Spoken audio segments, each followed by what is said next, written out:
Arteta! What a strike! What a screamer!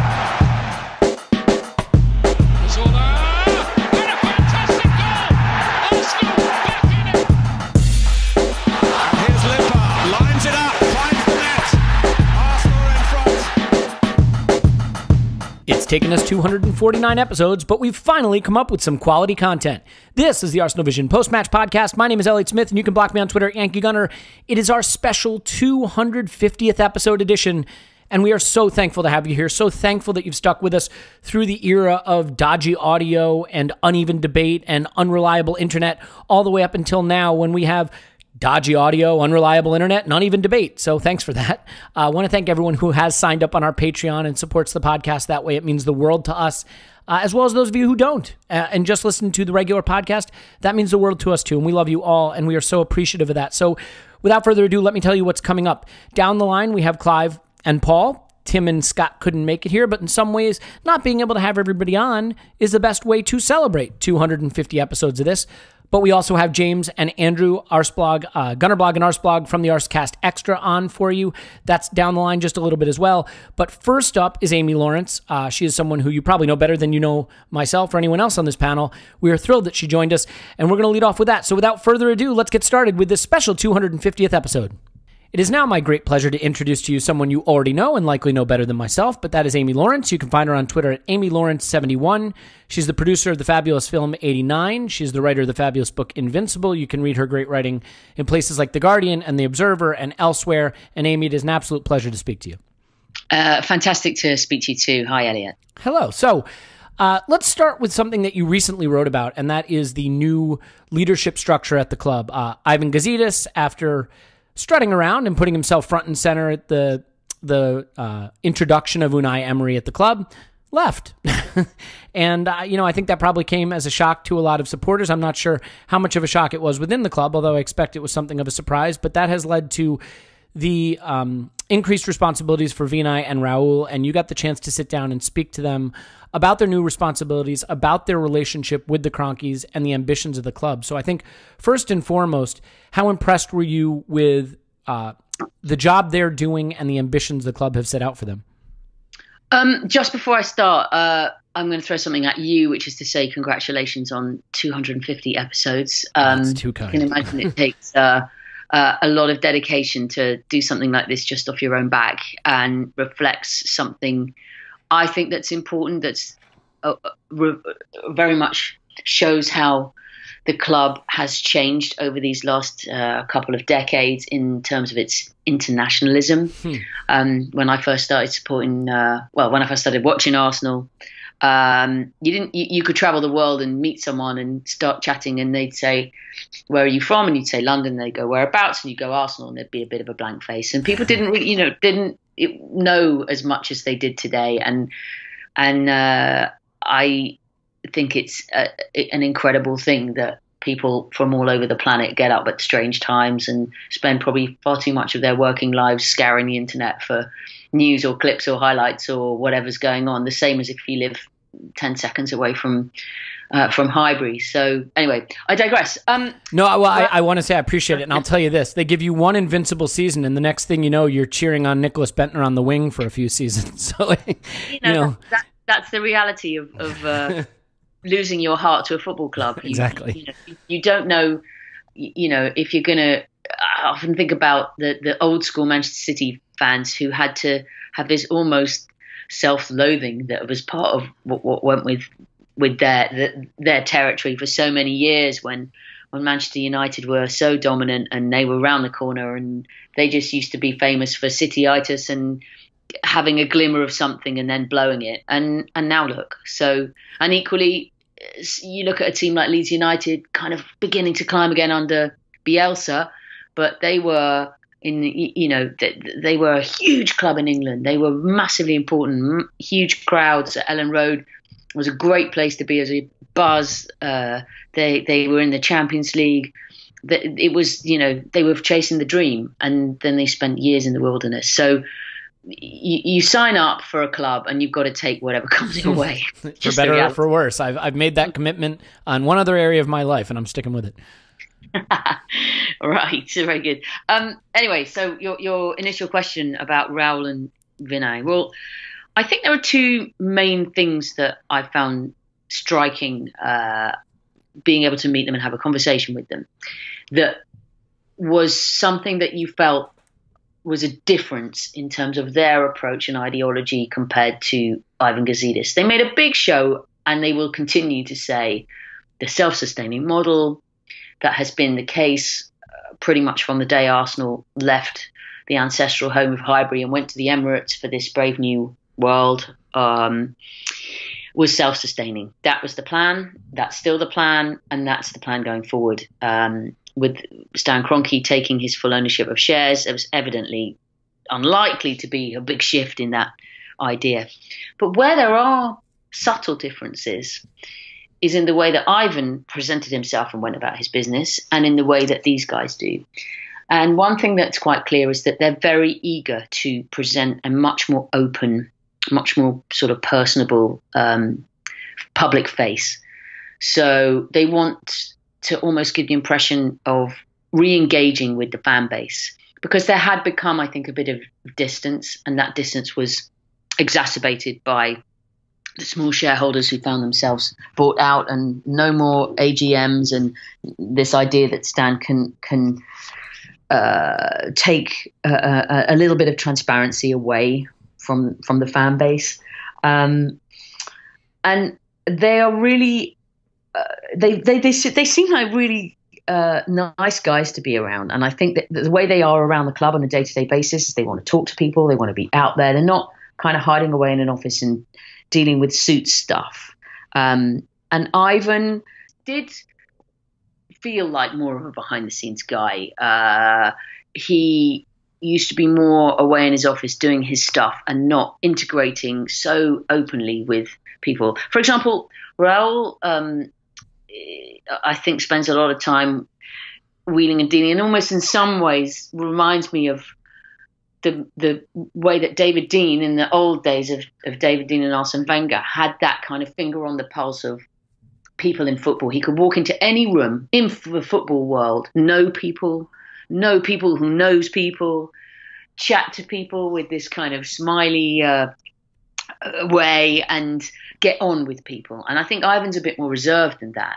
So, and Vinay has kept his office that he's had for years, which is out in the kind of more open plan sector of the Highbury house, where he could have gone and shut himself away and taken a big boy's office upstairs, where you're disconnected a bit from the people who are working in various other departments on a day-to-day basis. But he's chosen not to. So I think that gives you an indication of the way that they're trying to be a little bit more open and a bit more inclusive in the way that they want to portray the image of the club. Yeah, that's encouraging. And certainly hearing that about Raul is encouraging as well. It's a long way from the days of Dick Law chasing Joel Campbell around Costa Rica for 2 months in the summer. I think he had a good time. I'm sure he did. I would have taken that job for free. I think that there are going to be people who are naturally suspicious of Kroenke, especially in light of the full takeover. And so, I'm curious whether they feel, and I'm sure they kind of had to express this, but you can get a sense of the extent to which people are being totally transparent with you, the extent to which they feel that they have the backing of Kroenke. You sort of teased us a little bit in your article with the suggestion that if they spotted something really exciting that they wanted to do and it wasn't within the self-sustaining model, that maybe Kroenke would kind of sort of possibly be willing to back them. I mean, do you get the sense that that is bluster and PR for Kroenke, or do they seem to give off the impression that they really believe Kroenke's ambition matches the supporters? They answered that very carefully, and that to me was I think it was the last question. So, we'd all been chatting away for a good hour or something, covering a lot of ground. But it was got to start with the bourbon, then you get the answers you want. It was something that was nagging away, where on one hand they preach the self-sustaining model, and that's absolute, and that's an incontrovertible way that they want to do business. On the other hand, they say with great conviction and belief, although obviously you've got to, it's all very well talking the talk, you've got to walk the walk. They're adamant that Arsenal can be successful again. in this model. And by being successful, that means making a big hit impression in the Premier League and Champions League. And while all this is going on, you're kind of sitting there thinking, how can you reconcile these two things? It's a really nice idea that you can be self-sustaining and you can go and blow Man City or Paris Saint-Germain or Juventus or Real Madrid or whoever out the water. But that bit of reality in all of us makes you think, I like the idea, but I'm finding it quite difficult to believe this stuff, that it can really happen. Yeah. Which is why I thought it was an interesting part of the debate, because, for example, a player suddenly arrives on the radar who's 16, 15 years old, and it's the new Messi, and for whatever reason, someone knows someone, and you think we can get him, but he's going to be big bucks. Would we do it? And that's that I think is an interesting thing, and they couldn't really give an answer other than to say, look, we would go and approach them, but they were in no way in a position to turn around and say, well, Stan and Josh will go with what we say and will encourage us to take risks, because I don't think that that's really the idea. However, they certainly were trying to portray the idea that, yes, we'll go and talk to them. We're not afraid to take anything we believe to them, and they will listen. They might not get the answer, but they'll at least have the conversation.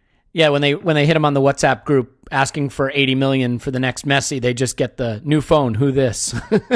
But I think look, it is certainly an encouraging start to this season, and I think that there was some evidence that we're willing to push the boat out, at least in the way we handled our striker business in the last two windows, for better and potentially a little bit for worse. This is one of those things that while we'd all love to know the answers up front, we're eventually going to get them, but it's going to take time. And certainly when you have a club like Manchester City that is really just the extension of soft power from a kingdom in the Middle East that wants to enhance its global reputation and launder some of its reputation, it's hard to keep up with that. And then you put a manager like Pep Guardiola there, and I don't think anybody's expectation is a title, but certainly it should be within our reach, given the resources we have to get to the top four. And the man who's tasked with doing that is Unai Emery. Now, you are obviously a big J journalist, but you're also a big S supporter. And so switching over to your supporter hat, how enjoyable has it been for you to watch Arsenal under Emery this season? I mean, I'm sure you adored Arsene Wenger, as I did myself, but it certainly felt like it was time to move on. And everything feels new and interesting in some ways. But what have been some of the most enjoyable parts of Emery's approach for you? That's a really good question. I think that it sounds idiotic, but just the proactiveness on match day was something that felt like fresh and needed. So hauling off a player at half time, or 5 or 10 minutes into the second half, or changing tactically from one formation to another in the middle of a game. Not that Arsene never did this stuff, but it was scarce. And you got the feeling that Unai Emery at least wanted to come in and not just make changes and try new stuff, but also, and this was important, to try to chip away at the sense of complacency that had been allowed to build over the years, because things had been samey for so long. So it's understandable if people fall into some kind of a comfort zone or expectancy that, well, if so-and-so's fit, they're going to play. And suddenly that's been shuffled around, and that's a good thing. So take as much from that kind of overall vibe than I do any particular individual aspects concerning this player or that player, or a style of play. Yeah, no, I was just going to say really quickly, just to amplify what you're saying, is that you have to retrain your mind, right? Because I find myself going, he's playing first-team players in the Europa League. What's he thinking? Because Arsene Wenger never did that, but that doesn't mean that's the only way to approach rotation and fitness. So you have to remind yourself that Arsene's way was one way, and that another way may be as good or better. Yeah, but the thing about the Europa League, and I shared that sense of surprise when suddenly you've got major players taking the long journey to Karabag, for example. But I also think there was a real logic in this particular group. When you examine the logistical realities of this group, and you see that after match day 5, which is the worst journey away to Vorskla-Poltava, where, I mean, I'm not sure if they have to do the last few miles by goat or something. I joke, but it is a horrible journey. It's a 5 or 6 hour or whatever, but plane ride, and then they've got to do another three hours or so by road. And then who do you play on the Sunday? Tottenham.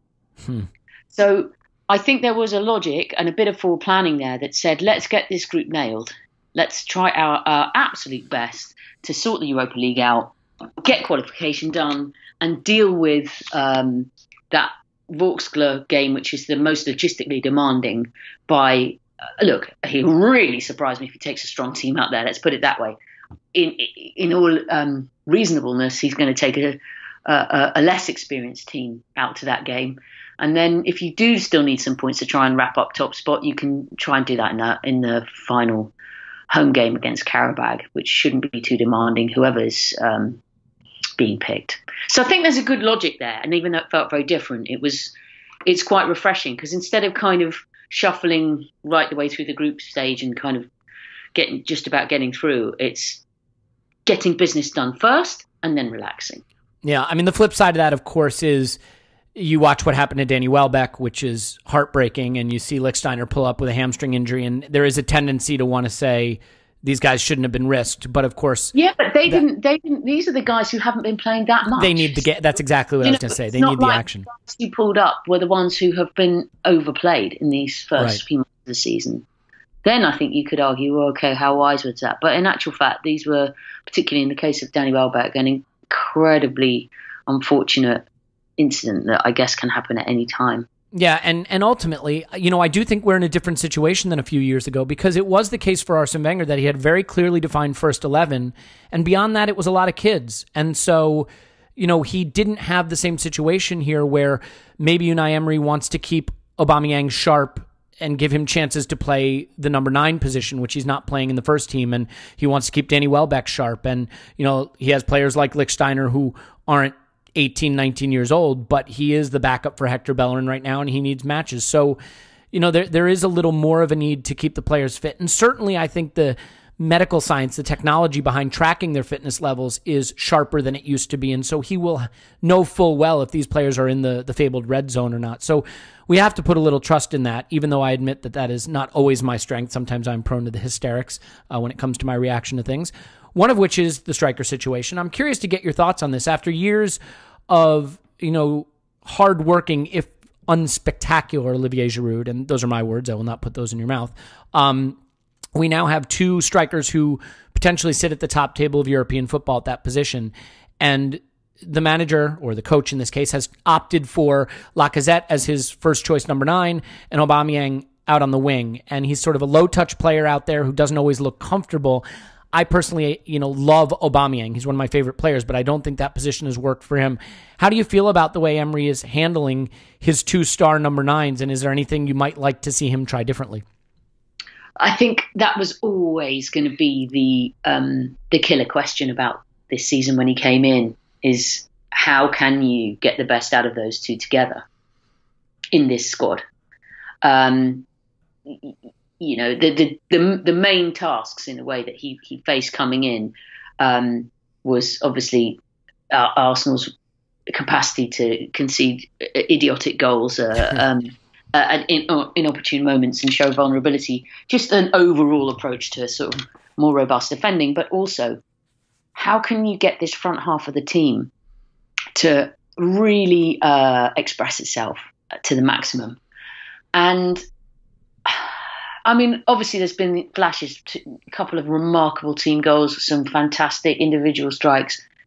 I'm still finding it a bit of a conundrum. I'm still not sure, and maybe he's still not sure.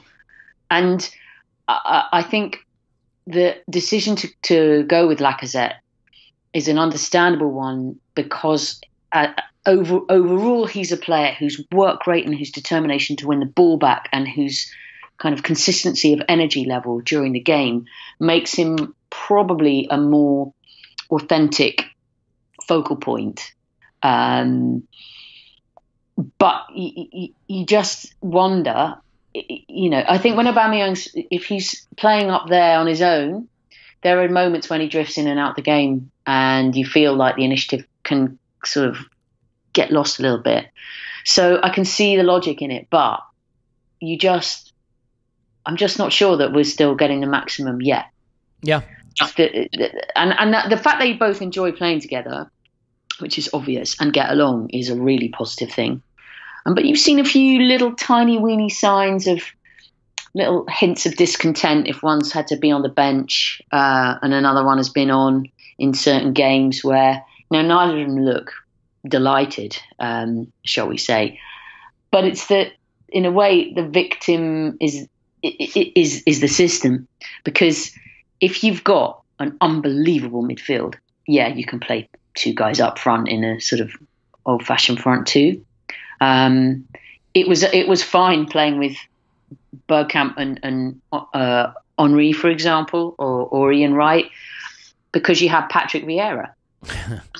I mean, he was worth 2 or 3 midfield players on his own. And then you had next to him Emmanuel Petit or Gilberto Silva. And then you had next to them Ray Parlour, who never stopped working. So there was an overall team balance that originated from this great power in the centre of midfield. And having that allowed Arsenal to play with, very, very brilliantly with 2 phenomenal attacking players up front, and invariably a winger, either Pires or Overmars or whatever, who would be pushed up and at times become a third forward. Yeah, I don't think that Arsenal has that luxury at the moment. Torreira has come in, and if we're talking about what's exciting about Unai Emery, well, that's probably the most exciting thing of the lot. He's just a wonder. What an absolute gem of a player. And I find my eyes drawn to him when he's on the pitch so often, because I just can't believe how thrilling it is to see a player that's eating up so much ground and making the impression, winning the ball, distributing the ball with such clarity and such quickness of thought. That's been probably arguably the highlight of the first half of this season. And he's 22, and then you look at Guendouzi, who's 19, and I think while we are right now very committed to 30-year-old Aubameyang and 30-year-old Mkhitaryan and 30-year-old Mesut Ozil, and that is a worry and something that we're going to have to address over the next few windows, you see a young up-and-coming goalkeeper in Leno. You see a 22-year-old holding midfielder, the likes of which we haven't had since Gilberto Silva, potentially. Very different player, obviously, but that position now looks accounted for properly, finally. And then you see a player in Guendouzi who, I'm still not sure where he will develop into in terms of how he plays. Is he a box-to-box 8? Is he a 6? What is he? But the youth players that we see coming through, and then Reiss Nelson, what he's doing in Germany, there is some hope for the future. And that is something that worried me going into this season, looking at the age distribution in the team. In some respects, I feel like we have the best pieces from 3 different sports cars, but they're not all meant to go in the same car. When you look at Ozil, Ramsey, Lacazette, Aubameyang, all very talented players. Whether or not they all fit together in the same system is certainly a question that Emery has to try to answer. And maybe the hard choices are going to be dropping a player who it almost seems unfathomable to drop, but has to be dropped for the best interest of the team overall. So having said that, I think that's where it's going to be very interesting when the caliber of opponent starts ramping up. Yeah. So that Tottenham game, for example, that we're talking about, or it's not gone unnoticed that Arsenal's sort of most focused, energised performance of the season probably was against Liverpool. Absolutely. It's good. That's part of the development and evolution of the team, is putting in performances against the higher caliber opponent, which was a problem for the last few years. So that's going to be another step. There's lots of steps that Arsenal have to take under Unai Emery, and some of them are going to be manageable over this one season. Some of it will just be half a step. And, it's not unreasonable, if you're really thinking about the amount of rethinking of a whole psyche of a team that is going on, that it's going to take more than a season. You're going to need, again, another probably interesting summer, another committed summer. With clever signings, if you can find another Torreira and Guendouzi for that, another couple of players of that caliber for 30 million between them, but maybe in a different department of the team, Central defense, perhaps? What on earth gives you that? He's German and his name's Shkodran Mustafi. Well, anyway, you get the drift. But, this was never going to be a quick fix, this job. And I think our judgment of it has to reflect that. And therefore, the best thing that anybody can do with this season is kind of almost kick back and relax and engage as much as you can and feel part of it as much as you can and enjoy it as much as you can. But maybe expectancy at this point shouldn't really be through the roof. But I don't think it is for most people. I think certainly the vibes that you get from the crowd is that people just feel like it's a good thing to be enjoying going again and feeling hopeful again without actually reaching for the stars, because there is an acceptance that Arsenal aren't ready for that yet. Yeah, and I think there would have been even more patience, but ironically, because of the good run we've been on with respect to results and because of the struggles that United are going through and being within touching distance of top four and it looking realistic, Emery may have elevated expectations in a season where he otherwise might have had a grace period, which is a little unfair, but it may have happened. I want to wrap up, but I want to just ask you two quick final questions.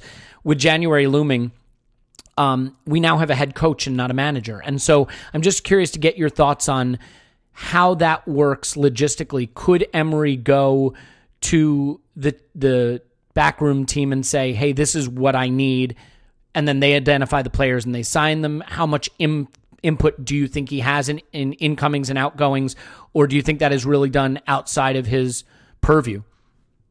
I think that in any of these cases, you have to give people their defined roles, but you have to hope there's also communication within that. So, Raul Sanelli is not a stupid guy. I mean, if there's a weakness in the team, he knows about it, and he's going to know the people that might be able to address those weaknesses.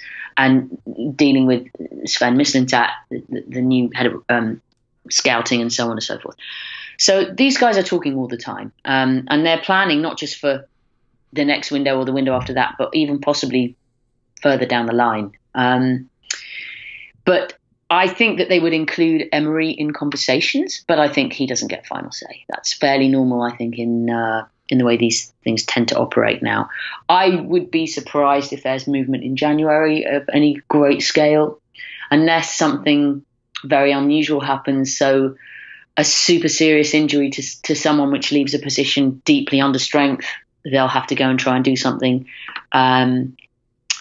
But again, if something too unbelievable falls in their lap, in other words, Aubameyang, it was very unusual to go and spend that kind of money in a January and to be able to get a deal over the line, because clubs generally don't want to sell top players at that time for obvious reasons. That was an exception. Who knows if there's another exception? But I don't think financially Arsenal are keen to spend money in January. I'm not sure they're going to be that keen to spend an awful lot next summer either. But I wouldn't hold your breath on January reinforcements.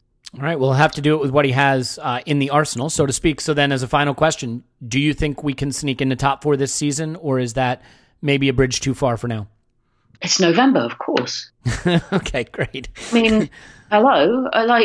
It is a lot of football to be played. To be feeling the positive vibes of improvement in the team and still in a position where I think everybody accepts Manchester City are super favourites, and that Liverpool and Chelsea are doing a very grand job keeping within touching distance. And then it looks like 1 out of 3, unless either Liverpool or Chelsea have a major tumble. But who are you going to pick from Arsenal, Tottenham, or Man United? You can make a case for any of them, and you can make a case for any of them messing it up. So it's absolutely there to be won, that fourth spot. And I think Unai Emery, from what I heard of him as a guy, is super determined to make sure that's what he tries to land. Doesn't want to wait till next year to get back in the Champions League. He wants to do it now. And I think that's another reason why he keeps going on about the Europa League. He wants to win it. Yeah. And he wants to win it because he wants silverware, but he wants to win it to get in the Champions League. And he's mentioned that countless times. It's a bit of a mantra. Doesn't mean to say Arsenal are going to do it, but he's sure as hell going to go for it. He's got a lot of experience winning. It'd be nice if the big clubs in the Champions League weren't screwing up so badly and parachuting into the Europa League. It looks like it could be a pretty crowded field there. But yeah, we'll keep our fingers crossed. Look, it is early. We'll see. I mean, the back-to-back games against Spurs and United will be an interesting measuring stick. I thought the Liverpool game was really encouraging. So hopefully we can continue, go from strength to strength, and then find ourselves back in the Champions League next season. But I want to thank you, Amy. I know we ran a little longer than expected, but it was an absolute pleasure, and I know everyone listening will have appreciated it. So thank you so much. You're welcome, and here's to the next 250. Good luck with that. How old am I now? All right. Well, look, Amy is on Twitter at AmyLawrence71. Follow her there. Definitely read her book Invincible. Definitely see her movie 89. Definitely read her in The Guardian and Observer, and just generally support her many endeavors. So we are now going to take a break, learn a little bit about some lingerie, and come back with the stars of the Arsecast Extra as our 250th episode rolls on. Okay, it's time to tell you about our friends at enclosedlingerie.com. That's enclosed, ENCLOSED, lingerie, LINGERIE, enclosedlingerie.com. You're going to want to go there right now because they are offering you $35 off any gift of lingerie from their site using checkout code ARSENAL. Enclosed Lingerie is a lingerie of the month gift, similar to beer of the month or flower of the month. But every month you are going to receive high-end luxury lingerie for your partner. This is something that you got to do. It enhances the intimacy and the closeness in your relationship. That doesn't happen on its own. It takes time, it takes energy and effort, and this shows real thoughtfulness. Plus, you don't have to wander around a department store sheepishly. You're getting something with a perfect fit guarantee, so size will never be an issue, and you're going to love giving this gift to your partner. I'm married, I have a toddler. I have a great relationship with my wife, but I have to admit that keeping that closeness is something you have to really focus on, especially as time goes by and your family grows. So this is something you should absolutely do for your loved one. Go to enclosedlingerie.com, enter Arsenal at checkout. You'll get $35 off any enclosed gift, and you're giving something that shows real thoughtfulness, that's unique, that's just for you and your partner. Go there now, enclosedlingerie.com, and enter Arsenal at checkout for $35 off your gift. Do it now. And now, much like Serge Gnabry going to Tony Pulis' West Brom on loan, we've got the Arsecast Extra crew here to talk to us, and we are thrilled to be able to introduce James. You can find him on Twitter at Gunnerblog. Hello, James. Hello there. Good to talk to you. I don't know if you're still in any hot water from your honeymoon video, the viral Got Enough video. But if you are, we have a sponsor that can help you with that. So you can always let me know if you need that. That's true. Thank you very much. I'll speak to you about that when we stop recording. Makes sense, yeah. Okay, and Andrew is obviously at Arseblog. I can read all his stuff at the Arseblog. You know, that's where he is. Hi, Andrew. Hey, Elliot. How are you? Good, yeah. Thanks, guys, for joining on our 250th episode. Congratulations. Thanks, yeah. At least a few people have listened to some of these. It was a pleasure to talk to Amy Lawrence, and really appreciate having you guys on. And Andrew, just sort of start with you because there was some news this week about the Super League, the dreaded European Super League, but Arsenal did confirm that they have been in talks about this, and you kind of understand that. I mean, if discussions are happening, you wouldn't want Arsenal to be left out of those conversations, but at the same time, I think it is a worry. But you know, every time I've heard this issue brought up, it is met with sort of obvious skepticism and outrage, and yet it's very rarely articulated specifically why it would be bad. And obviously, I tend to think that it would be a terrible development for football and for Arsenal fans generally. But for people who maybe aren't as clear on why people are so put off by this suggestion, can you maybe just sort of articulate why for you a Super League is a terrible idea and terrible for Arsenal?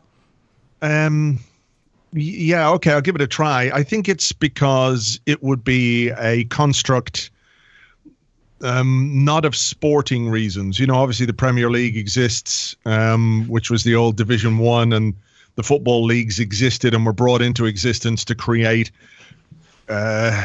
competition in football. And the same with the European trophies, the European Cup, and as it is now, the Extended Champions League, the Europa League, which was the UEFA Cup, amalgamated with the Cup Winners' Cup. These things existed for sporting reasons, and I don't think a European Super League would be brought into existence for the furtherance of football or the game itself. I think it would be about sponsorship and marketing and TV subscriptions and prize money for the clubs. And why I think it would be a bad idea for Arsenal and for football in general is because I think it would be terrible for fans, because whatever you might want to think about Crystal Palace in relation to PSG in terms of their profile, there's history between Arsenal and Crystal Palace as two London clubs. You have maybe 4 or 5, sometimes 6 London derbies in a season. They're competitive. If you go into a European Super League, what is the history that Arsenal have with PSG, apart from we could find their money distasteful in a way? You miss out all of that history in a way, which is a real driver for football. For fans, it's terrible because, how can you go to every game if you've got to travel and get flights and accommodation? I know there are some people who can go to all the European games, but if you're half your games are away in Europe, that would be terrible. And the other thing is that because in the documents that came out, there's no relegation for 20 years. I think that was what they said. Maybe it was 15 years. I can't quite remember. But no relegation. What happens when you get to like December and you're not going to win the thing, but you can't be relegated? You just play a half a season or more of no stakes football with nothing. You just go through the motions and you pick up your sponsorship money and TV money and subscription money and all that. But I just don't think there's any good sporting reason for it to happen. Yeah, and I think you hit on a problem too, is long-term also. If there's no relegation, what's the incentive for someone like Stan Kroenke to make the team even competitive in that league? There's none whatsoever. Although I hear you talking about sponsorship and marketing and all the places that revenue could be driven up, and I picture him making the Homer Simpson drooling face at all of that, so it is a little bit scary. But then, James, I think that there is a tension then between that and what the FA is potentially doing, and the tension between the FA and the Premier League. And this week, I think there was some articles out there suggesting that the FA was looking at implementing new rules, further restricting foreign players in Premier League teams and increasing the homegrown requirements. And that seems to be the kind of thing that could push the bigger clubs potentially into a European Super League, because it could have an impact on future television revenues, which have already sort of flattened or slightly decreased. So do you think the FA has to maybe do a better job of working with the Premier League to make the domestic league as desirable and strong as possible? Maybe. I mean, those proposed regulations about British nationals in the squads and homegrown players presumably is partly a consequence of what's happening politically here with Brexit. And, I think it's astonishing that people haven't spoken more about the sporting implications of Brexit and the impact it could have upon football. I mean, you only have to go back to the sort of early 90s when I think it was three foreign players were allowed in an English Football League team. And, I do think it's distressing and concerning that the lack of freedom of movement could have an impact on football. I'm sure that the authorities will work to circumnavigate that, because I think it's, there's so much power and money invested in the Premier League that diluting the quality of it, I think, would be costly to everybody involved. As far as the Super League goes, I do think that I think there would be a real challenge, genuinely, to offer a stronger brand than the Premier League. I think if you look at the Premier League and the Champions League, I think in terms of like television and the money involved, the Premier League is still incredibly powerful. And I do think that persuading clubs to move away from that will be very, very tricky, because I think in itself, it's the envy of every other football league in the world. And I'm not sort of trying to, tub thump or bang the drum as an Englishman here. I'm just talking about it in commercial terms. It's massive. And I think any Super League might struggle to offer something more alluring than that. But I worry about what you mentioned, the FA. But the FA and the Premier League have long disagreed on many issues. And I know that Richard Scudamore is moving on from the Premier League. They've got a new chief executive coming in. Hopefully that can provide a smoother working relationship going forward. But I wouldn't say I'm particularly optimistic about that, because those two organisations are regularly at odds. Yeah, it's pretty astonishing, just the amount of graft and greed in football. And I mean, maybe I shouldn't be surprised, but I just feel like it is uniquely avaricious among all sport. But enough about that. Let's talk Arsenal and Unai Emery and what he's done so far. It's almost a third of the season. So, Andrew, what have been your highs and lows so far? Maybe the highest moment or sort of change or move by Emery this season, and maybe the low point of his season for you so far? Not sure there really has been a low point per se, because we are only 12 games into the Premier League season. People look at what's happening at Chelsea and wonder why Unai Emery isn't maybe producing what Sarri is at Chelsea in terms of the type of football. That they seem to have a very distinct style, and we are still finding our way a little bit, aren't we, in terms of how we're playing and how we approach each game, trying to find that one common thread between all our performances is a little bit difficult. I suppose the thing that really stands out for me is physically how much stronger we look. We last longer in games. You saw the stats, I'm sure, which said that we're running further than any other team. We're sprinting more, perhaps, than most teams, certainly more than we were doing in the past. And what Emery said when he took over was, the very least I promise you is hard work. This is a team and a squad and a group of players that do work hard, whereas last year you could see certain games where players went through the motions. If we went a goal down away from home, you put more money on them scoring another one than us getting an equalizer. Whereas we've conceded goals and we've hit back and we've performed well in second halves. So I'm still trying to figure it all out and still biding my time a little bit. I think the Liverpool game was a positive. The fact that we couldn't quite follow it up with something better in the games afterwards maybe might be construed as a bit of a negative. But I do think we are going to have these moments where things click and everything looks like it's going. Is that a tank? Is there an invasion? I mean, what the hell? Anyway, yeah. I don't know what that was. But, I think we are going to have to get used to the idea of taking a step forward and then maybe taking a step back, or 2 steps forward and 1 step back, as he tries to find balance within a particularly imbalanced squad of players. So that's kind of where I think... I think James is remodeling his home in the middle of this recording, which is fair. He's a very busy man. That's fine. Yeah, I don't know what that noise was. I think it was a motorbike, but I don't have the vantage point to see. So in the house, that motorbike. Yes, it's next door. It's in the kitchen. You guys have seen the movie Animal House, right? Where he rides the motorbike down the stairs. It was exactly like that.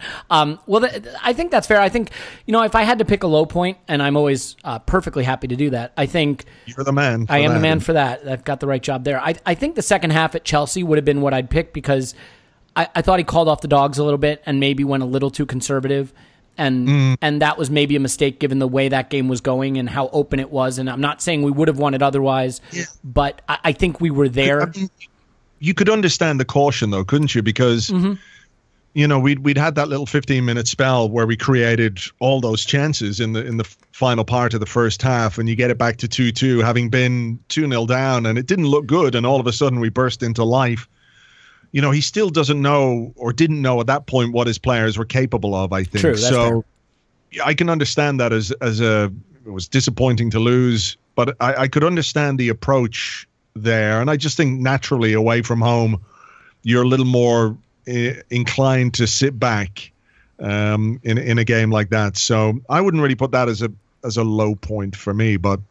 Hey. Yeah. I think, just to balance this out so I don't seem like a total doom monger, despite my reputation, I think the Liverpool game was clearly the high point, personally. I just thought the way we were able to battle and fight and be the better side over 90 minutes, I thought was really encouraging. James, I think there's been a lot of things that I have railed on about over the years, maybe none more than my feelings about Olivier Giroud. And this year, I've decided to keep the topic squarely on the strikers. So let's get into the striker situation. I am a huge Pierre-Emerick Aubameyang fan. I was delighted when we signed him. We have put a lot of money into 2 strikers in 2 consecutive windows.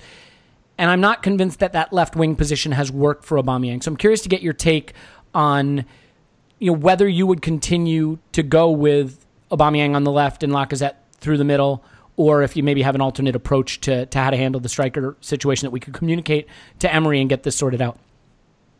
Well, when I was thinking back about my highlights of the season and the high points particularly, inevitably you think about games. And apart from the Liverpool one, the one that really stands out, I would say, was the Fulham match. Yeah. And that was a game in which we played pretty much a conventional 4-4-2 with two strikers, Danny Welbeck and Alexandre Lacazette, on that day. And I am surprised we've not seen that system come into play since then. Not in every game, but I thought, certain instances we might see something a bit more like that. I mean, arguably, we had two strikers in the second half against Wolves, but that was a sort of different situation where we were chasing the game, and the midfield setup was very different. It wasn't a flat four; it was more like a diamond, or it was I forget almost. It was like a three, wasn't it, with Guendouzi tucked in alongside Torreira and Xhaka. So. Or did Xhaka come off? I forget. Either way, it wasn't a 4-4-2 as we would conventionally know it. I would love to see that system again. However, I think Emery's reticence to use it kind of tells its own story, and I'm not particularly optimistic about it. I think Aubameyang, look, he's joint top goal scorer in the Premier League or close to it.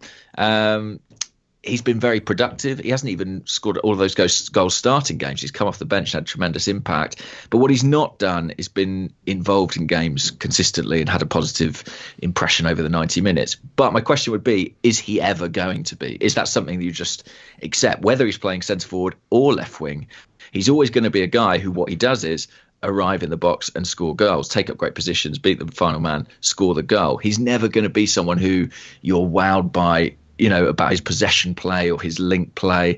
So I suspect I'm a little bit more relaxed than you about where his starting position is, because I feel like wherever it is, he is at least finding those opportunities, Yeah, no, I think that's fair. For me, the issue is having a low-touch striker who scores a lot of goals is great. Having a low-touch wide player, even if he's scoring, can be problematic if it sort of chokes off your build-up play, and I think there's been some of that happening, especially if he's a low defensive intensity player. We haven't had Nacho Monreal. We've been playing with less than superlative left backs, and obviously our defensive issues are legion. So having a more active defensive left winger could be helpful too. And look, some of it is just personal preference. I happen to really like Aubameyang. I would like to see him at center forward. I mean, Andrew, are you surprised? Look, he was the center forward for the first two games, City and Chelsea. And then I think he started the third game at center forward, and then that was where we made the switch, and he hasn't started in that position since then in the league. So, I mean, are you surprised that he hasn't even really gotten a chance to play as the striker in the league since those first 2.5 games? Yeah, just sort of on his own merits. When you sign a £55 million striker who's one of the most lethal finishers in Europe, and you consistently play him on the left-hand side, it is hard to get your head around. I mean, I can understand it to an extent because he's had Lacazette in the team. Lacazette, I don't think, can do the job from the left-hand side the same way. So it is a bit of a conundrum for him. And I think one of the things that myself and James have talked about on our podcast, and I hear you guys talk about it on this podcast, is about finding the balance in the team. And it's a case maybe of trying to find more balance and maybe having to make a difficult decision and leave somebody out, whether it's Lacazette or whether it's Aubameyang. Maybe on a game-by-game basis, he has to decide which one of his centre forwards is better suited to the opposition. And it is tough when you've got two £50 million strikers, more or less, and you're not playing with two up front. I mean, that seems the obvious solution, but do we have the rest of the players to be able to play with two up front? Like James, I'm a little bit surprised that the system we saw against Fulham hasn't been repeated.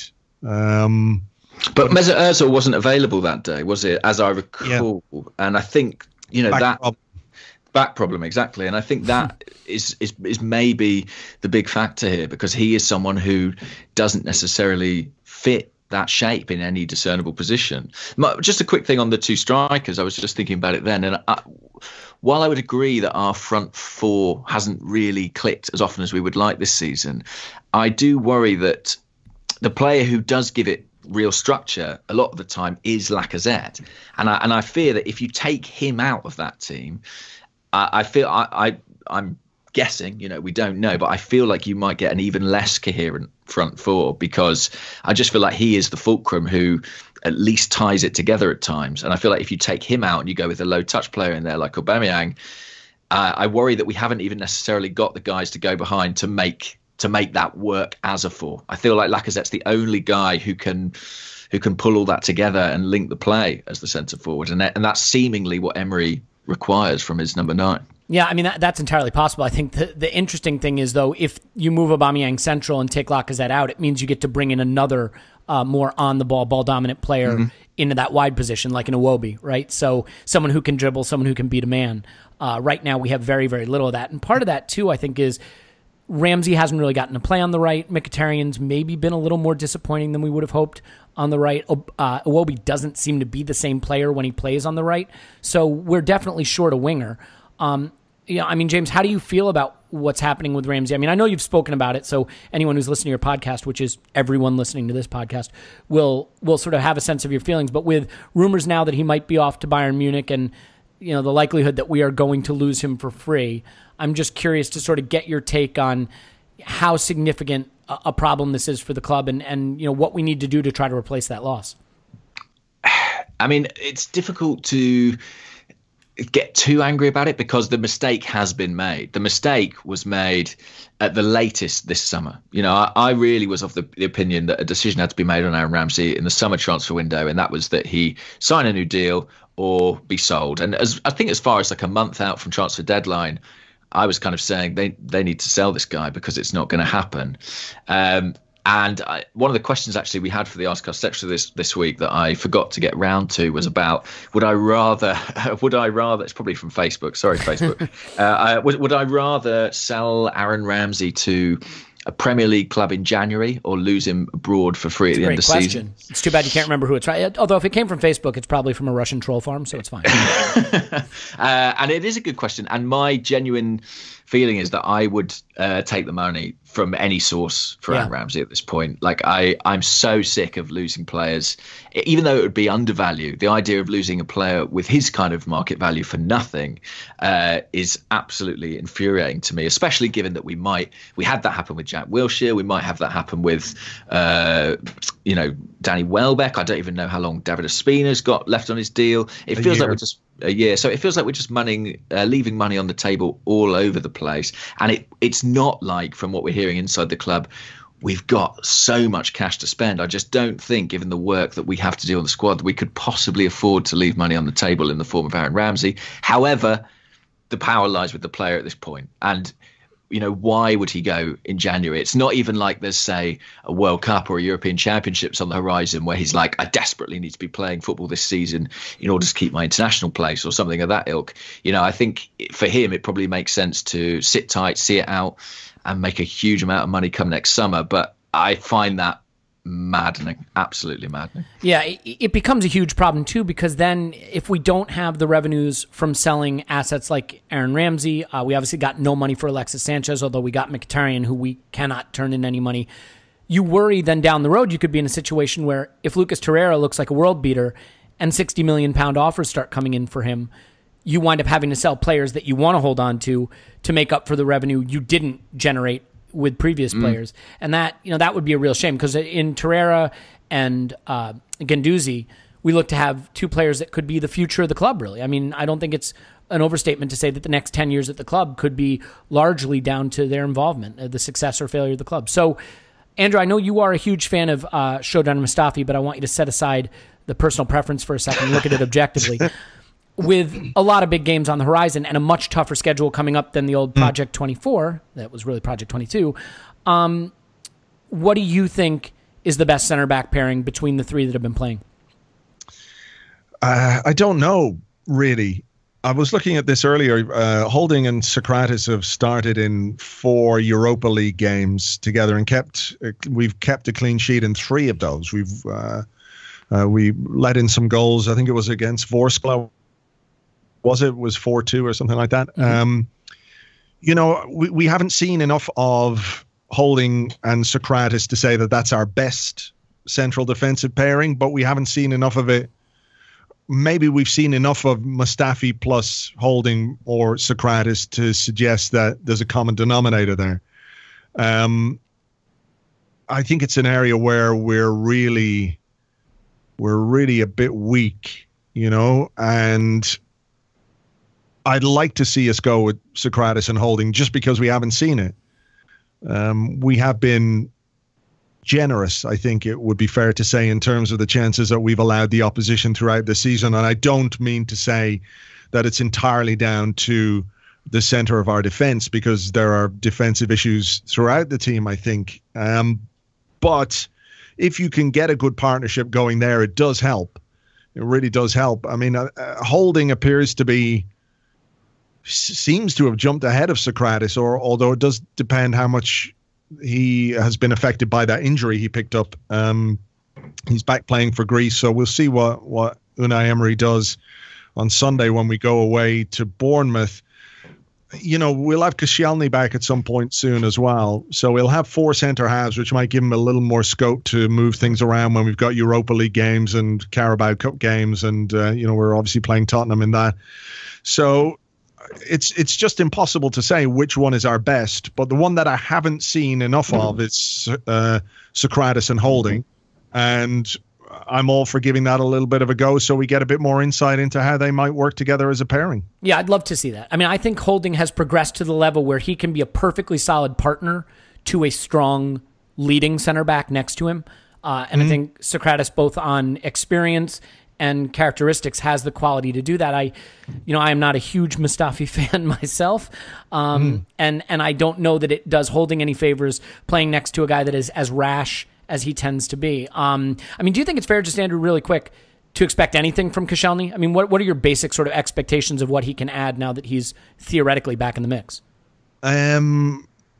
Experience, leadership, whether it be the same player is, I think there was probably a case to be made that Koscielny was declining a little bit last season as well. And I think if he hadn't had the injury, he probably wouldn't be at the club right now. He talked about how he might want to go when Wenger left, and you could understand that. So what can he bring us? He can bring us experience. He can bring us a bit of composure at the back.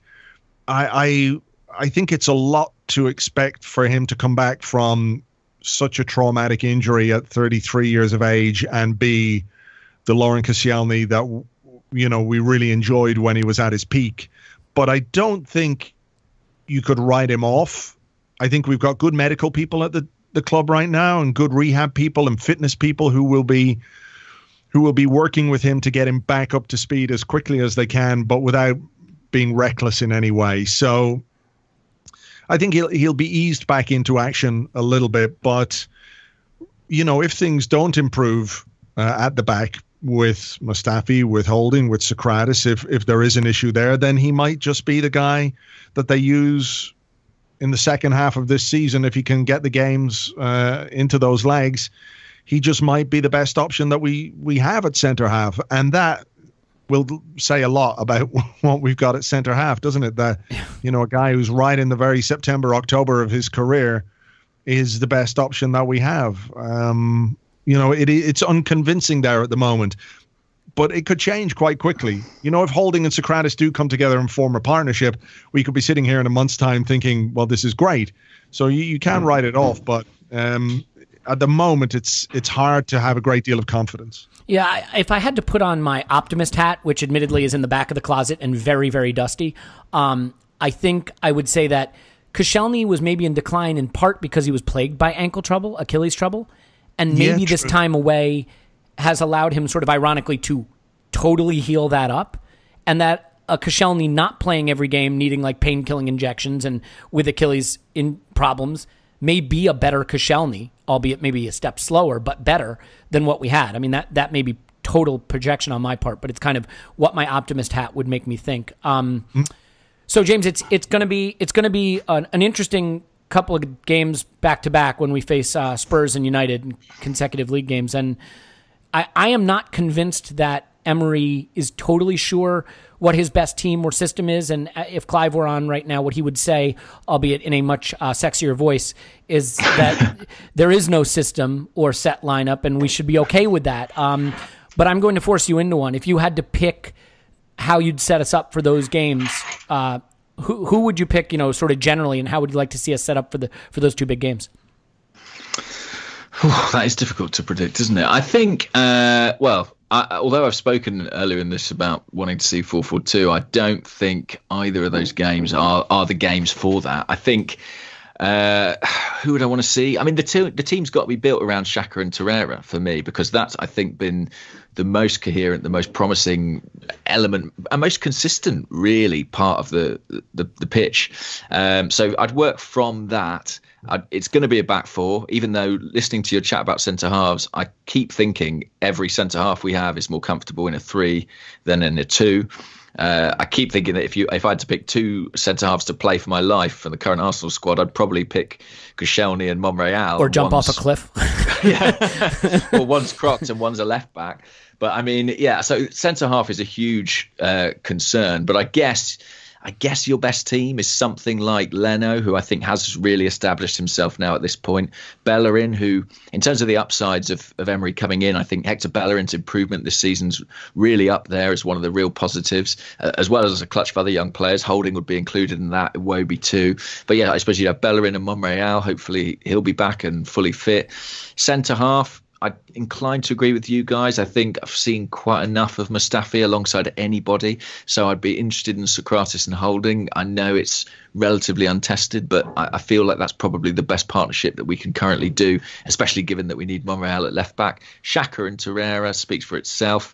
And then ahead of that, I wonder if we're going to see Emery revert to just using one of his 2 centre forwards like he did in the very early part of the season, especially, I think, given the injury to Danny Welbeck and the fact that means he really hasn't got a top-class striker coming off the bench in most games. And we know how much he likes to use his bench. We know how important he considers that last 20 minutes within games.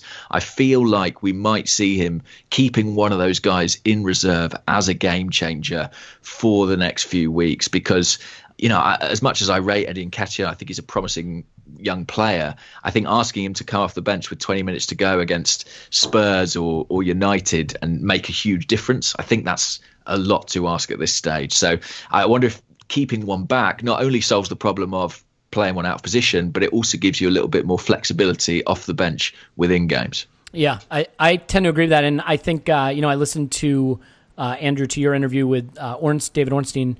And, obviously there's been a lot of talk of recalling Reece Nelson from loan. It doesn't look like that's going to happen, or that the club doesn't want to do that. And I would be in favor of him not being recalled, because I think his development is aided by staying there rather than coming in sort of an emergency situation at Arsenal. But given that situation, and we'll start to wrap up now, but with January on the horizon, I know how you feel about center back and our need for center back. But we also know that in Holding and Mavropanos and, Chambers out on loan, not impressing to be fair. But, we have some young developing center back talent. We have, 3 senior, in inverted commas, center backs between Koscielny and Mustafi and Socrates who are at the club. If you had to pick a position to buy in January and we're going to make one purchase of a really top quality player, would you rather it be a center back or a wide forward, a winger like an Ousmane Dembele? Oh, I think I'd rather a left back. A left back over both. Yeah, that's actually a good shout. But yeah, okay, but I know you're asking me for this. I mean, I think that's if that's your answer, I actually totally see the wisdom in that. But yeah, I mean, between those other two, what do you think?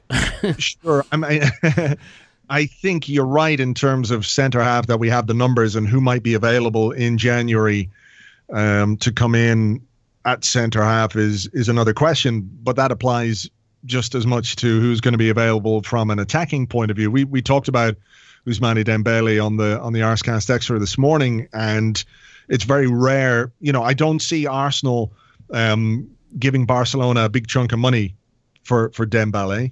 I don't think we have anything like the kind of money that would even be in the ballpark of an acceptable bid for him. And I just don't think that clubs loan out £100 million players. It would be great if he came in on loan and Barcelona were willing to do that. I mean, there was the James move, right? Didn't Real loan James to Bayern before the permanent move or something like that? Maybe so. But I think there was probably a clause to buy him. I mean, look, I suppose the two things, if we're going to be ridiculously wildly optimistic, right? There's two things going on here. One is that Dembele and Sven Mislintat obviously have a relationship. because he was the guy that brought him to Dortmund in the first place, I think. He knows Socrates, he knows Mkhitaryan, I'm sure he knows Aubameyang. And also, we have somebody with a very, very strong connection to Barcelona in Raul Sanyehi, who is our head of football and who was director of football at Barcelona for a good number of years. So I would assume that relationship is still pretty strong. I still give this about a 2% chance of happening, though. That's fairly high compared to what I was expecting, to be honest. It's fairly high. I told you I got my wildly optimistic hat on here. Look, I think with the injury to Welbeck is really unfortunate for him, but also for us because he's so versatile, because he can play on the left, he can play up front, he can play on the right. You can stick him in as a sort of a number 10, as Emery did at Crystal Palace. Not that it worked particularly well, but he does have that versatility and he gives you the option from the bench. He can score goals. We know that. What we've got in the squad at the moment isn't quite as convincing. As James says, Nketiah is very young. Emile Smith-Rowe maybe can play in one of the wide positions. Ainsley Maitland-Niles, but you're not going with any real guarantee of those players being able to make an impact. So if I had to choose between a forward and a centre half in January, I'd pick a forward. But if I could choose anywhere in January, I'd like a really good left back, because I think fullbacks are a really big part of how Emery wants his team to play. Yeah. Mm-hmm. Bellerin is leading the way with Premier League assists with 4. He shares that with Aaron Ramsey. Nacho Monreal played quite well. I'm not sure it's a coincidence that Kolasinac is back in and we're not really attacking particularly well down that left-hand side, and we're looking defensively vulnerable down that left-hand side. And I know he's just back from injury and everything else, but he's a really unconvincing player to me.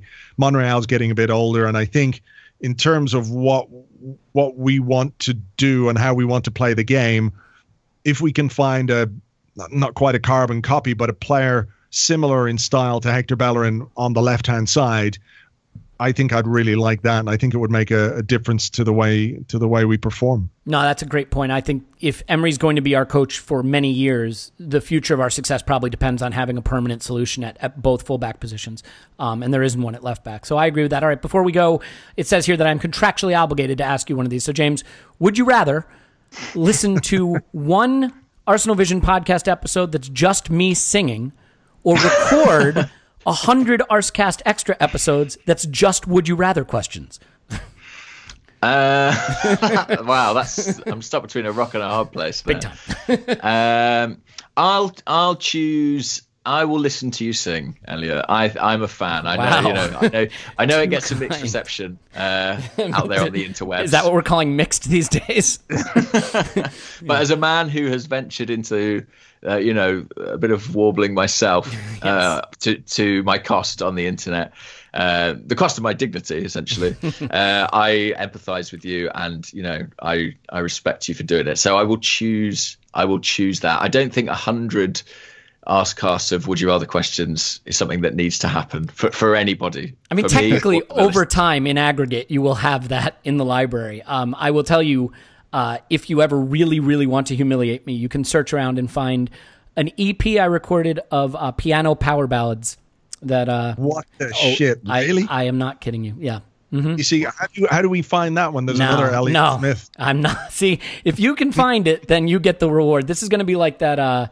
Like Pokemon Go, but I'm not giving you the my treasure hunt now. I'm going to find that fucker. The fuck you are. And then we're going to blackmail you for everything you're worth. Look, all of my humiliations are documented on the internet, so it's not going to work, I assure you. James, anything you're doing right now that you want to promote other than the Arsecast Extra? Not really. I only to say that we're starting something new this week for Patreon members on Arsblog. We're starting a new podcast called the Arsecast Extra, where we're going to look back at games from the past, famous, iconic Arsenal matches, and review them as if they had just happened, essentially, a bit like we would on a normal Arsecast Extra. So look out for those, and do check out the Patreon because there's loads of great stuff there. Have you decided between the 6-0 at Stamford Bridge or the 8-2 at Old Trafford for the first one? We're going to save those for like a special celebratory, 100th episode or 250th, maybe, like this one. Kind of like we saved the performance for Arsenal's 1000th game. Exactly. Okay, well, James is on Twitter at Gunnerblog. Thank you, James. Pleasure. Bye-bye. Bye. Andrew's quite obviously at Arsblog. Andrew, thanks for coming on. My pleasure. And look, congratulations on the 250, and also not just to you, but to the rest of the crew who keep things entertaining as well. So I keep up the good work. Yeah, it's entirely down to them, but thank you for that. All right, we're going to sell you some lingerie and come back with the C Team after this. Guys, this holiday season, how about giving your wife or girlfriend something totally different? Something romantic that celebrates the unique connection between you and her. I'm talking about a luxury gift service called Enclosed that delivers designer lingerie to your lady month after month. Enclosed is like a flower of the month or beer of the month, but instead of flowers, she gets surprised with ultra high-end lingerie. And this is seriously high-end stuff, the kind of quality that will really impress your lady. Enclosed was designed specifically to help guys find gifts for their wives. Enclosed is all about helping you make her happy. This fosters intimacy and closeness, and as someone who is married with a toddler, I can tell you this kind of thing is so important as a relationship grows over time. And Enclosed is effortless for you. Every month, Enclosed sends your wife or girlfriend a custom-curated lingerie gift selected just for your lady, and they back the gift up with a 100% size guarantee so you never have to worry about fit. This is as easy and as satisfying as it gets. You can join more than 30,000 couples that love Enclosed, and I'll give you a little gift. Right now, you can get $35 off your Enclosed gift. Just go to enclosedlingerie.com. That's enclosedlingerie.com. Enter the code ARSENAL. Can't forget that one. Enter the code ARSENAL at checkout and get $35 off any Enclosed gift. Why not give your wife or girlfriend something that really reflects and deepens the connection between the two of you? Something that you would never give your mother. That's enclosedlingerie.com with the code ARSENAL for $35 off, the best gift ever. Do it now. Okay, we've saved the worst for last, but the good news is we're well past the hour mark, which means none of you are listening anymore. So for those of you who are still listening, Mom, I love you, and I can't wait to see you for the holidays. Anyway, Paul's here. You can find him on Twitter at PosInMyPants. Hello, Pos. Hello. Clive's here. You can find him on Twitter at ClivePAFC. Hello, Clive. Hello. Guys, I just want to congratulate you on 250 episodes. I know we haven't all been on them for all 250, much to the chagrin of the listener, but I think you guys deserve a big pat on the back because you are a big part of why we are still here. Certainly Tim and Scott as well, though they can't be here on this one. So I want to thank you on behalf of whoever else might be interested in thanking you. So thank you. Very good. Yes, I do deserve a big pat on the back. Clive? As do you, Elliot. I must say, it doesn't work without you, son. I mean, I appreciate that. I've read the comments section, and I have thoughts, but it's okay. Hey, give us a 5-star review, right? Nasty things about me in the comments. Totally cool. Anyway, let's do this. Let's give third of season awards, and Paul, I'll start with you.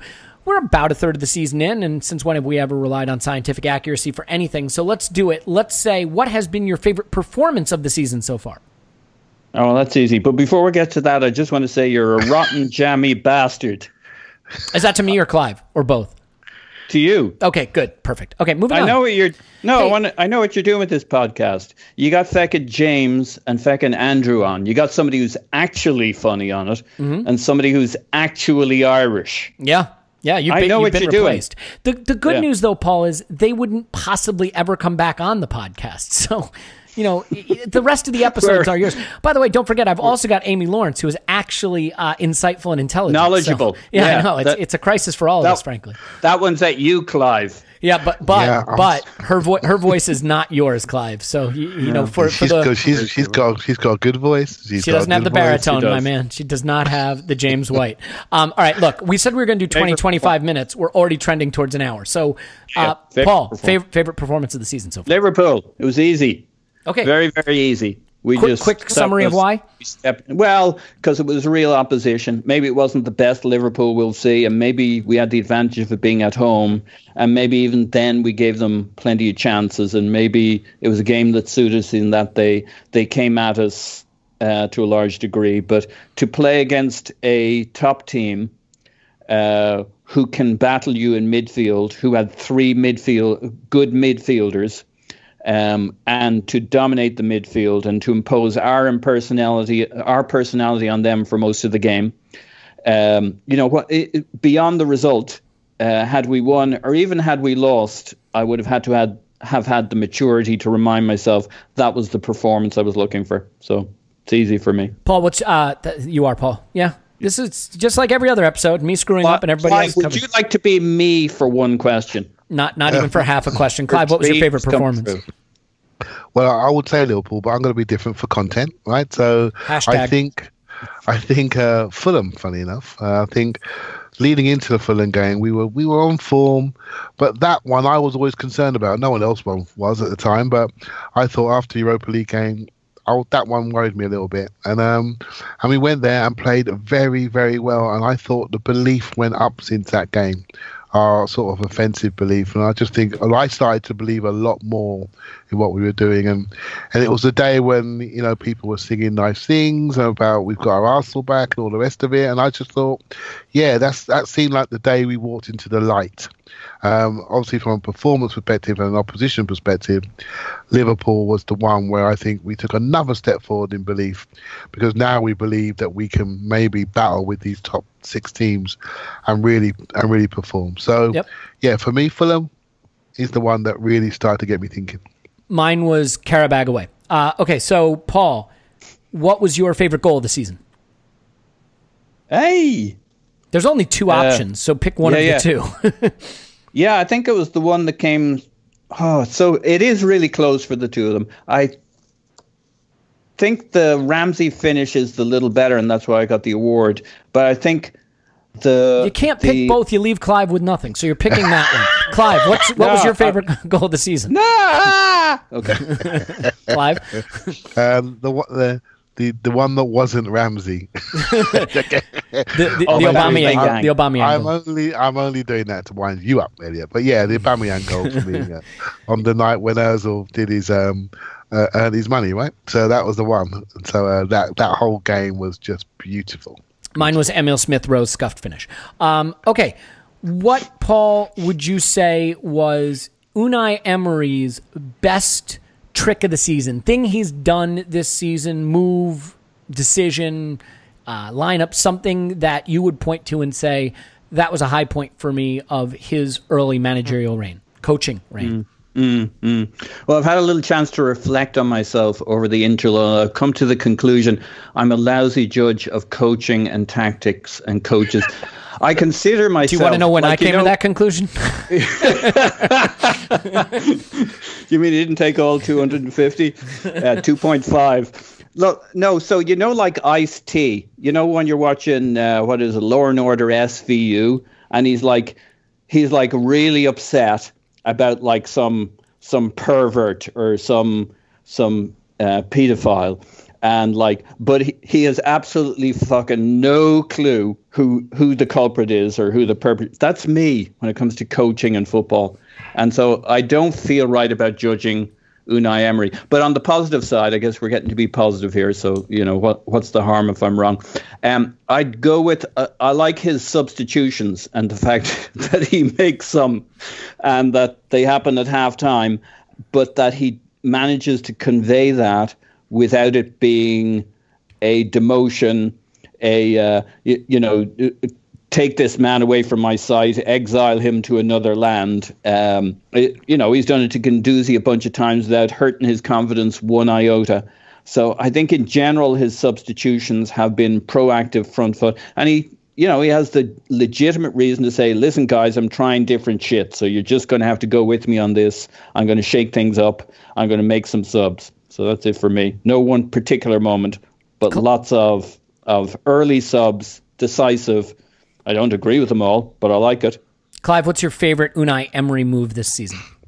I think the way he's made us more direct. So we've all seen the extra running. We can all see the stats around that. But what he's done for me was take something that all these players have done for a long time, which was pass to the nearest shirt, no matter where it is, just wear the team down by just keeping the ball. And all teams were doing were falling in and saying, giving us wide area and saying, "Go on, Arsenal, cross it," because you're no good at crossing it.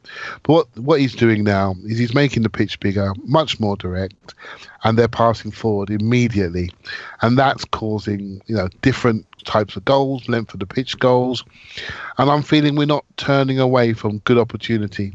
So you always hear me say, respect the game, respect what's been given to you, and take it. And I love what we're doing now. We're playing football that just looks normal with some above normal talented players, and that to me is great because it's just brought the basics back into play. I'd have to say, and I'm going to set humor aside, but only momentarily, I promise, I'd say his use of Guendouzi, because it's taken a lot of mettle, a lot of courage to stick with Guendouzi and, start him against City at the start of the season. You're a new coach at a big club, and everybody's going to be watching to see, do you have it? Do you have what it takes? Now, maybe it helped that he came from a newly big club and wealthy club and a club that had huge expectations. But he hasn't shied away from using Guendouzi, and I think what he's done by incorporating him so early in his Arsenal career has made him feel part of the team, made him feel valued, and helped his confidence and helped develop a player that looks like he could be a superstar for us. And he did it in the flip side with Torreira. He let Torreira get the proper rest from his World Cup exertions, not have to start game one against City and be the savior for a club that has defensive issues. I think the contrasting way he integrated those two players is really noteworthy and really creditable, and I think has resulted in the best for both players. So I feel really optimistic and positive about the way he did that. Let's do this, Paul. Let's look ahead for a minute. On the 2nd of December, Arsenal host Tottenham. On the 5th of December, Arsenal visit Manchester United. Mm-hmm. It's obviously a crucial 3 days in our season. We will have just come back from a trip to Vorskla, which I am told is somewhere in Middle Earth. So not ideal, and hopefully not too many players making that trip. We all have different opinions. Foreskin pullover is the actual correct pronunciation. Right, so anyway, foreskin pullover. Give me your prediction on points you think we will take from those two games and what you consider sort of par. What do we need to get from those two games, and what do you think we'll get? Well, I guess it depends what the objective is. I think what we'll get from them. So here, all right, we're going to beat Spurs, and we're going to lose at United. That's what's going to happen. Yuck. And yep. I'll take beating Spurs, but can we for once beat a bad United and Jose Mourinho? Like, can't we just do that once, please? No. All right. So what do you think we need to do? Is that par for you? What number of points in those games is important for us to sort of stay on track to have a shot at top four? So we need to at least draw against both of them so that they don't get their nose any further closer or too ahead of us. But Spurs been 3 points ahead. I think we need a win and a draw if our goal is to establish in the first half of the season that we're a top four contender. Now, remember, this is probably my second best theory of the week. My best theory of the week being panned by Twitter, which was my string theory. Did you catch this? Yeah, it's about a thong, isn't it? Yeah, that the girl ought to put on a proper pair of underpants if she doesn't want to catch her cold. That's my string theory. Clive, what do you expect from those games? And both in terms of points we will take and points you think we need to take. I generally think we're going to take at least 4 points from those games. Wow. I generally do. I think in which way? Liverpool game. I don't mind. I think we're going to beat Spurs. There's no way that we're going to let Spurs out of our house, right? No chance. So I think we'll take them. I think we're more equipped to take them because they generally are a hard-running team, and now we are outrunning them. So what are they going to do? Right. So I think if we can play them in the right areas and keep. What they try to do is they try to have runners that take us back and have Kane fall into the gaps and take shots. I think we're more equipped to protect that area in front of our centre-backs now, and I think we can run with them, so they can't outrun us. So I think that's going to be interesting. It's going to become a football match. I think we can out-football them. Manchester United, I always want to say we're going to do well, but history says we don't. And so I've got to look at the history, but I see 1 point United and 3 point Spurs, and that's a good return for me. So you're fine with that. I think we will take maximum points in those games, 6 points. And I think we will outclass United handily. I don't think that game will be close, somewhere in the 4-0, 5-0 range. Wow. I'm kidding about that. I don't think we're going to go to Old Trafford and win 4-0, 5-0, although I'd take an 8-2. I think we can beat both. I'm more worried about the Spurs game. I still think that intense pressing could be a problem for us.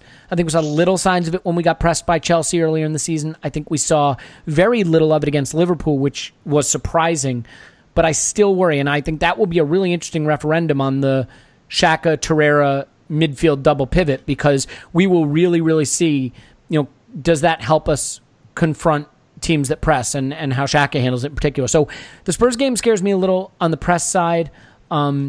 The United game, I watched them against City. I've watched them a lot lately. I watched them against Juventus in the game they won, where they were terrible at Juve, and they just are so low on intensity and so low on midfield pressure. And it's the kind of game where I hope Aubameyang does play, even in lieu of Lacazette, only because if Ozil gets the kind of time on the ball that they give, and Aubameyang can make his runs, they will get slaughtered. They give such low intensity in the midfield and contest the ball so little in midfield that I think we have a chance to really go to Old Trafford for the first time in ages and be the driving force in the game and beat them.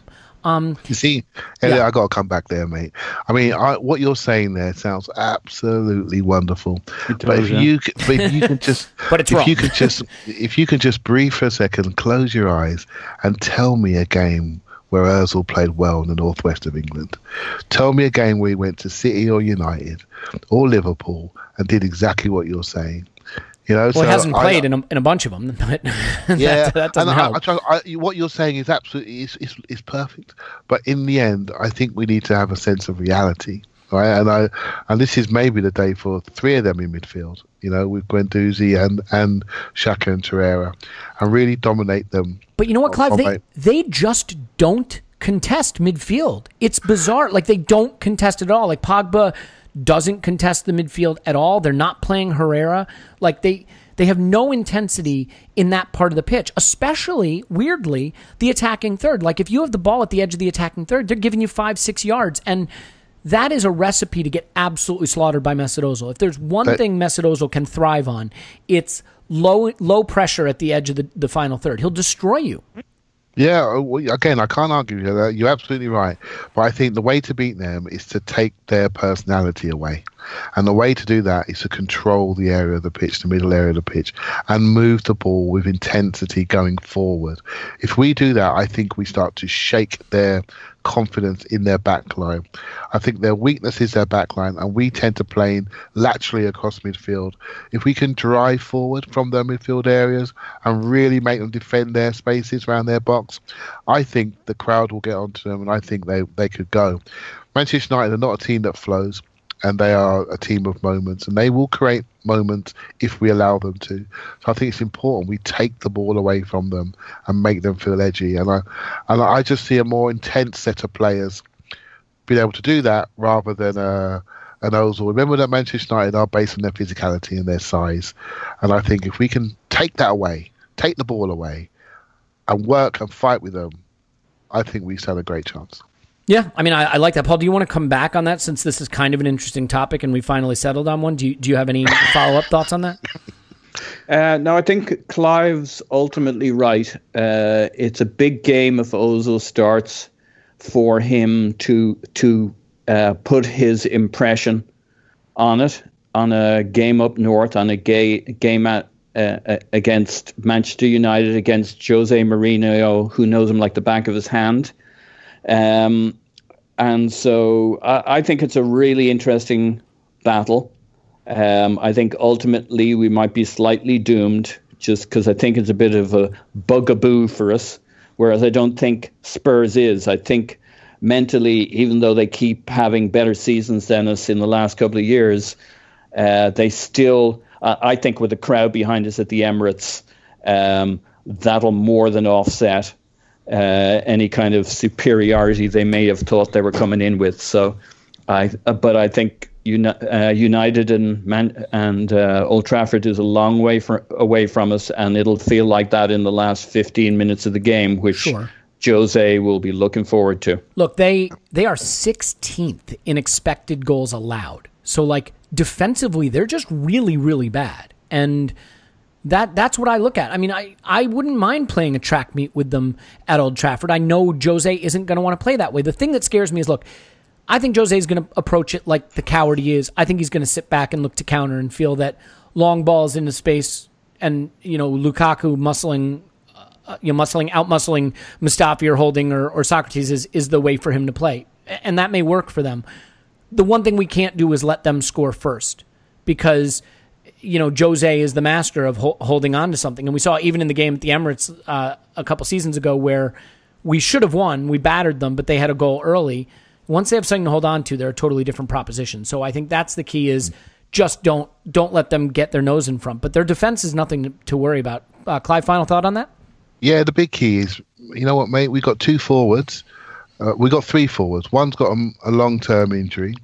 One had to pull out the France squad with a mystery injury. And we got another one that's fit, that's having a little bit of a struggle. So the key for me is... Well, he pulled out of international duty too, by the way. Okay, so the key for me is keeping them two boys healthy because we need them to be firing for that month of December. And we're going to have to manage the minutes. So there's going to be games we're going to play with one of them. So our expected danger index, I think it's going to be a little bit lower, and we are going to be hugely reliant on two players to really hit form, in particular for me, and maybe three, Iwobi, Ozil and Mkhitaryan, because two of them will be playing every single game, and they need to perform a role of a wide striker and really have some end product, because we cannot expect Lacazette and Aubameyang to play from the start every single game continuously. And I think that's where we need to find something. We need to find a spark in those wide forward areas. So Iwobi's had some sparks of form, Mkhitaryan slightly less so, but we need them two to get hot, really hot for the month of December. Last two questions, quick ones. Clive, I'll stay with you for this one just real quick. January, you expect us to do anything? And if so, what? Yeah, I do, and I don't understand why people are not thinking that we're going to do something, right? So because we're skint? No, I don't. Nah, we're not. I honestly believe we're going to do quite a bit. I'm talking maybe 2-3 players, and there could be some player movement as well. People going out, So I think El Neni could potentially go out, right? So I think one could. Thanks for reminding me he's still here. Yeah. So one could come into the centre midfield. Potentially, I think there's going to be a forward coming. There has to be. You've got to think about this. We've got a lot riding on this, right? A lot riding on it. And we have two forwards and we have one child who's not ready to play. So that's not enough, right? That's not enough. You need 3 to 4 forwards, and we've got 2. Right, and so we need to fix that. So I think they're going to have to find some money. Would you recall Reece Nelson? No, I sort of wanted to, and I've gone back on this. I wanted to, but I think it's probably better for him to stay where he is for a year. Totally agree. But I think it would be wrong for us to just upset the groove he's in. Let him continue what he's doing. But fucking travesty if we brought him back. It'd be turning our problems into his, and he'd be shit where he's doing great. Leave the fucker alone. That's my vote. Leave him alone. Let's get Mkhitaryan and Ozil to do what they should be doing. Earn their £500,000 a week between them, right? Let them sort themselves out and start delivering. So I'd work on that. I would definitely think about another forward. There's a lot of talk about that Nicolas Pepe at Lille. That's my favourite. I would love them to push the button on that, and if it costs you another 5 or 10 million, push the button on it. The guy's got all the personality we need. He will change the dynamics of the club, give us a massive lift. He's a real stand-up, dribbling wide forward who will end up being a Van Persie style centre forward in time. And when Aubameyang is 31, then that player could be the flagship of our club. So that's what I would do. I don't matter how much it costs. I think it's important that we have the momentum of scoring goals, the danger of scoring goals in the latter half of the season. If we lose that, we start to focus on other areas. And we all know we've got issues at fullback and centre back, right, to be resolved. So we need to focus at the top end of the pitch and keep that firepower going. Paul, what about you? Do you see us doing anything, and if so, what? Yeah. If for no other reason that it's a truism that Emery has 3 windows kind of to work his magic and to change the profile of the team and to make sure he has the players he needs. And you can't leave all of that back-ended. He needs them earlier rather than later, right? The 3rd window should be to fix things that haven't been already fixed. So they've got to make a move or 2 in each window. And yeah, January is the tougher window, but they can't take a pass. So I think Clive's right, even if that means flogging a player or 2 to make the space in the cap room. Also, I don't buy that we don't have the salary cap or that we don't have the readies for it. We still have cash, even if we're on an annualized basis. We need player sales to maintain our level. It would help a lot if we managed to move Ramsey in January. That would help a lot. Because then you can really, you replace his salary, and even if you get some transfer fee, even if it's nominal, 20 million, 15 million, it does open up the opportunity to bring someone in. Yep, stick a fork in it and make a decision on Ramsey and look to the future. Much as I love the guy, if that's the way it's going, then let's put our money into changing the profile of the squad and getting Emery's players in the first window, not the third. The third window is kind of last stop saloon. So I think we've got to do something early. And the view that Kroenke won't spend the money, I think, has been historically correct. There's talk about the fact that Yusmanov's now gone, so he doesn't need to share the pie. In fact, he's making his life harder by increasing the value of the club, because that's only more and harder to get Yusmanov out of there and for more expensive. But the other thing is, the Super League brings into perspective that there's no... that the only place Kroenke would want to be is at the big table with the big guys, and you don't do that coming 6th every year. So for once, we're not looking at a 20-year, 30-year window where he can say, hey, what que sera. We got a window, whatever happens over the next few years, that Kroenke has to have his team as one of the players. We can't come 6th. We can't come 5th each year. So he will push the boat out to some degree. That's my prediction. And American leagues and American teams and American franchises are different.